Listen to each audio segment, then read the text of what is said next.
Bien vivre chez moi. Teddy Foll'Enfant avec Qualitel. L'association Qualitel pour la qualité du logement vient de lancer son guide de la qualité du logement, très bien fait, avec un site aussi pour avoir toutes les informations pratiques, bien achetées, bien rénovées.fr. On a la chance de recevoir Raphaël Slama, le président de l'association Qualitel. Monsieur Slama, bonjour. Dites-moi, première question, quelques mots sur Qualitel.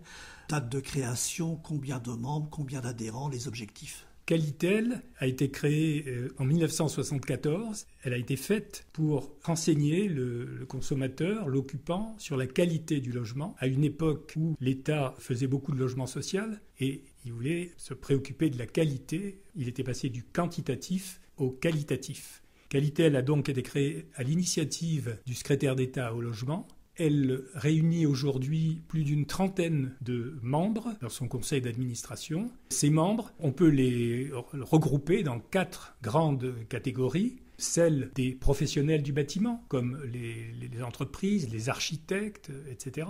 Celle de ce qu'on peut appeler les offreurs de logements, c'est-à-dire les promoteurs, l'Union sociale pour l'habitat. La catégorie qu'on peut appeler celle des professionnels de l'habitat, c'est-à-dire la fédération du bâtiment, les architectes, etc. Et enfin la catégorie pouvoir public et organismes publics comme le Centre scientifique et technique du bâtiment, l'ANIL, etc.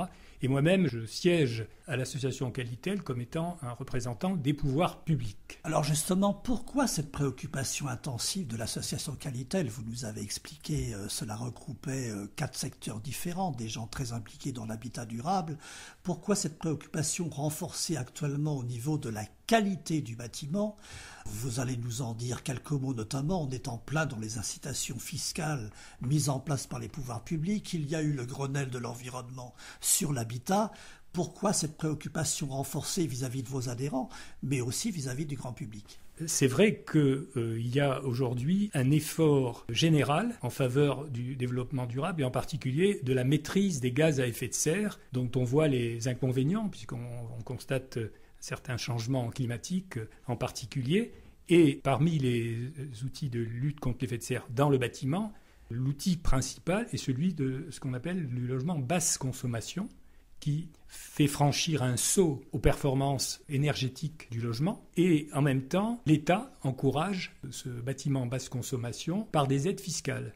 Et donc, il y a un mouvement en faveur du logement basse consommation que, bien sûr, que nous accompagnons. Alors, sous quel angle? Alors, je parle cette fois-ci de l'association en particulier. Eh bien, le logement basse consommation, il a des promesses en matière d'économie d'énergie, mais pour que ces promesses se réalisent, il faut que l'occupant se comporte comme, comme il le doit, c'est-à-dire qu'il tire profit des qualités de ce logement basse consommation. Et donc, nous avons voulu, à travers un site grand public, nous avons voulu l'aider à maîtriser son environnement intérieur, à en tirer le meilleur parti, et également à ce qu'il fasse les meilleurs choix. Et nous avons choisi, peut-être plutôt que de vanter les mérites de l'environnement, des efforts planétaires, etc., nous avons essayé vraiment de rester sur des sujets qui répondent aux attentes du consommateur, c'est-à-dire lui donner des conseils utiles. Parce que dans un premier temps, il doit maîtriser ses relations avec ce bien très particulier qu'est le logement, vis-à-vis duquel, quand il doit acheter, il fait ça 1 fois ou 2 fois dans sa vie, ou 3 fois.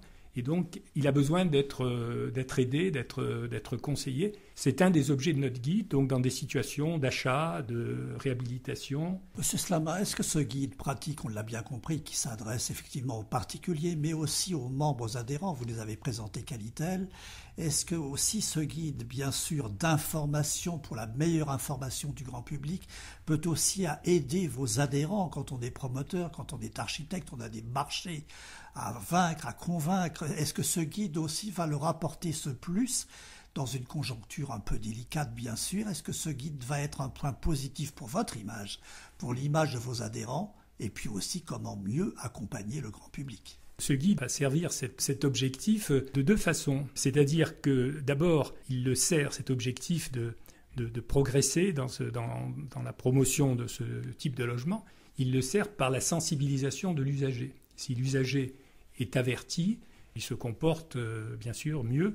Il acquiert un certain vocabulaire de la qualité qu'il n'a pas aujourd'hui. Curieusement, il l'a pour les voitures, mais pour le logement, curieusement, il ne l'a pas. Et le deuxième objectif, on s'aperçoit à travers les outils d'information qui sont faits que souvent un outil destiné à une catégorie, finalement, satisfait beaucoup une autre catégorie. C'est-à-dire qu'un outil destiné au grand public, apportant des informations de base sur le logement, sur les bonnes solutions, eh bien, ma foi, il peut servir aussi à des professionnels, parce que le logement est d'une telle complexité qu'on n'en finit pas de découvrir, qu'on a oublié tel aspect du problème. C'est un système, finalement, le logement est un système très complexe, et on oublie toujours un élément du problème, quelles que soient ses connaissances. Et donc, même des architectes auront sans doute profit, avec tout le respect que je dois à cette profession, même des architectes auront profit à consulter notre site que nous souhaitons enrichir sans cesse, parce que pour nous, c'est une étape. Dernière question, Président. J'ai été très surpris en tant que journaliste. C'est très rare dans votre secteur, le secteur de l'habitat, du bâtiment, du logement. Vous menez depuis quelques années une offensive de communication, je dirais positive, parce qu'on voit vos affiches, on vous voit, je dirais pas partout, vos campagnes de communication, votre mascotte que l'on commence à reconnaître, à connaître. Vous êtes vraiment sur cette stratégie offensive de communication à la fois vis-à-vis bien sûr de vos membres, ça les aide, mais aussi vis-à-vis du grand public. Je dois dire quelque part, c'est une grande première. C'est vrai que nous menons cette offensive, c'est un peu guerrier comme terme, enfin pourquoi pas, depuis quelques années. Mais d'abord, il faut être modeste et savoir être lucide. Nous partons de loin, c'est-à-dire que nous sommes peu connus, je crois que les enquêtes le montrent, malgré nos souhaits et malgré notre âge, nous avons plus de 35 ans. Nous sommes, l'association Qualitel est encore peu connue, donc il faut acquérir une notoriété. Et en même temps, nous souhaitons que la communication soit la marque d'une utilité. On ne veut pas communiquer uniquement pour se faire connaître. Et donc, au fur et à mesure que nous avons le sentiment que nous pouvons faire œuvre utile, à ce moment-là, avec par exemple ce guide, nous souhaitons communiquer pour qu'il soit aperçu. Parce qu'aujourd'hui, dans la masse des informations, des sites, et souvent de très bonne qualité qui sont faits, il faut être reconnu. Et donc, nous souhaitons effectivement consacrer des moyens à communiquer. Et je suis heureux que vous l'ayez repéré dans le paysage, si on peut dire. Merci beaucoup pour votre passion et votre engagement, Président. Merci beaucoup.